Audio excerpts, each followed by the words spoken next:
Welcome back. It's 6:34. This is Breakfast on GB News with Martin and Isabel. And a reminder of our top stories this morning. We go inside an Israeli border village where entire families were killed. Reporters have been shown the scene of a massacre, which will be distressing to many. The bodies of men, women and children, including babies, were found. This is according to the Israeli military. And our GB News investigative reporter, Charlie Peters, is giving us updates throughout the morning from Tel Aviv. And that's as the European Union condemns Israel's blockade of Gaza, saying the denial of food, water and electricity is illegal under international law.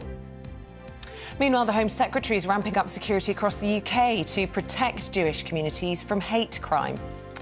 And elsewhere, a glittering star to Sir Keir Starmer's speech. A protester doesn't wobble the opposition leader as he pitches for a decade of Labour in number 10.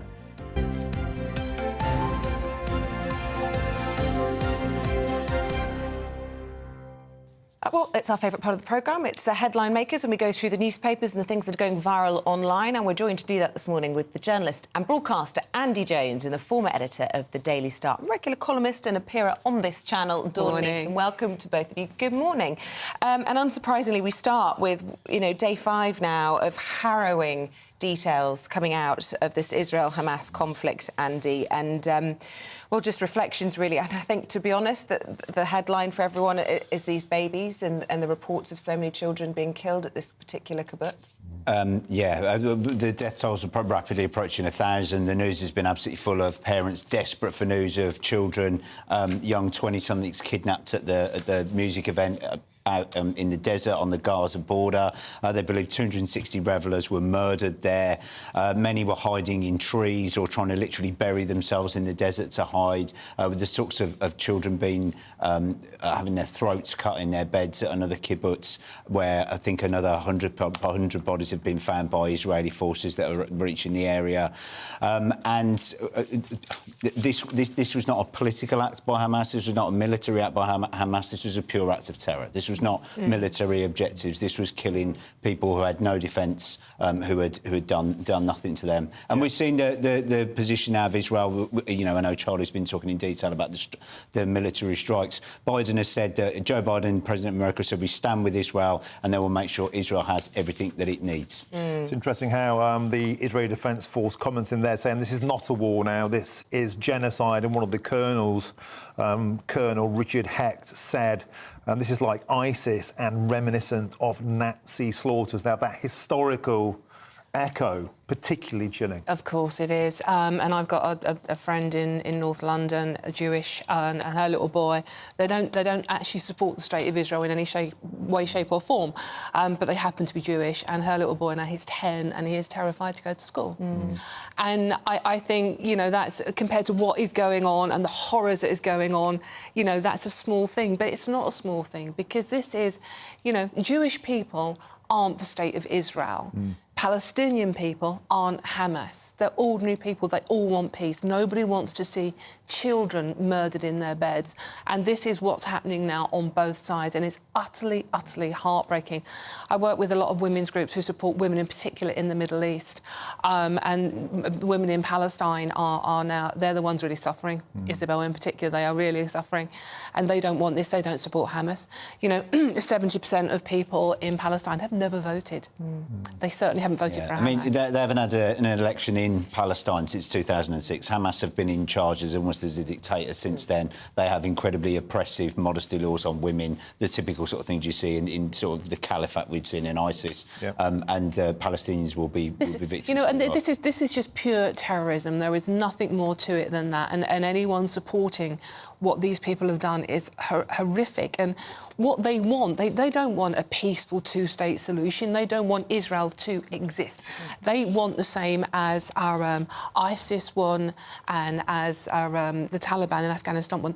They want one religion, one ruler, and that's it, across the world, that you can't negotiate with people like that. And they've set back any negotiations, haven't they, and hurt their own cause in so many ways. But, you know, Israel is angry, legitimately, incredibly angry, because it exists for a safe place for Jewish to live, and they do not feel safe right now. And yet there are questions, legitimate questions from the United Nations, from the President of America, about proportionality now and what to do with the many innocents, the women, the children who are in Gaza, arguably being used as human shields, but also having nowhere to go whilst these retaliatory raids and shells are taking place. And discussions now, and calls from aid agencies as well, for a humanitarian corridor to open urgently. Do you think that those are the sorts of discussions that we're going to see more of as we see these ground troops amassing on the border? You know what, Isabel? These are the discussions we should have been having a long time ago. This isn't about Saturday. This has been about what's going on in this region for decades now. You know, thousands of people have died over the years, probably millions by now, and we don't seem to have done anything to tackle this situation. And it's heartbreaking. And, you know, the papers today representing, you know, the horror stories about people just not waking up on a Saturday morning, an ordinary Saturday morning, and being murdered in their beds. And just horrific. Quickly before we move on, Andy, what do you make of the protests or even celebrations, as Nigel Farage called them, in Britain, in the aftermath of what happened in France, for example? They've been sending in riot police to shut these pro-Palestine, pro-Hamas, as they called them, protests down. And we've seen this rise in anti-Semitic attacks in Britain. What do you think about the consequences on the streets for Brits of this? Well, there aren't any consequences, are there? Unless you're somebody who, just Dawn was saying, her friend who's scared to go into school, that's a consequence. There's no consequence for driving around central London or indeed other cities of the world, Sydney, etc., honking your horn, waving Palestinian flags and treating this as a moment of celebration. There is a room for fair and sensible protest, and sometimes protest is loud, but honking your horn, screaming anti-Semitic songs, that's a hate crime. And I don't understand why this is prosecuted. We saw the horrible pictures of those two idiots at a football match holding pictures of that young boy who died of cancer to taunt opposition fans. They were charged with a hate crime straight away. I don't really see how cheering the deaths of thousands of people is not a hate crime. Well, supporting Hamas in this country is illegal. It's a prescribed terrorist organisation. You can end up in jail for 14 years. But it's that line, isn't it, between whether you're coming out trying to show solidarity with people in Palestine, or if you are showing support for Hamas or celebrating what has happened in Israel. And it, frankly, is hugely traumatising for the Jewish community. And I do think what Suella Braverman... inappropriate, many people would say. Absolutely. And I do think what Suella Braverman has said today about the potentially banning the Palestine flag, I think that's the dangerous ground to be on, because it's causing more division. OK. And the thing is, you know, like I say, in France, they're treating this seriously. I think we've got some live shots, actually, now. Look, just come up. This is of Gaza. There's been shelling throughout the night. It's been reported in the early hours. It's continued into daylight there. Yeah, absolutely. The sun has risen, but you can't actually see the sky through all the thick smoke if you're listening on the radio, and you can just see plumes of smoke from multiple locations. And this is the ongoing onslaught of retaliatory shells and bombs going into Gaza. The IDF always holding their hands up and letting people know when they will happen.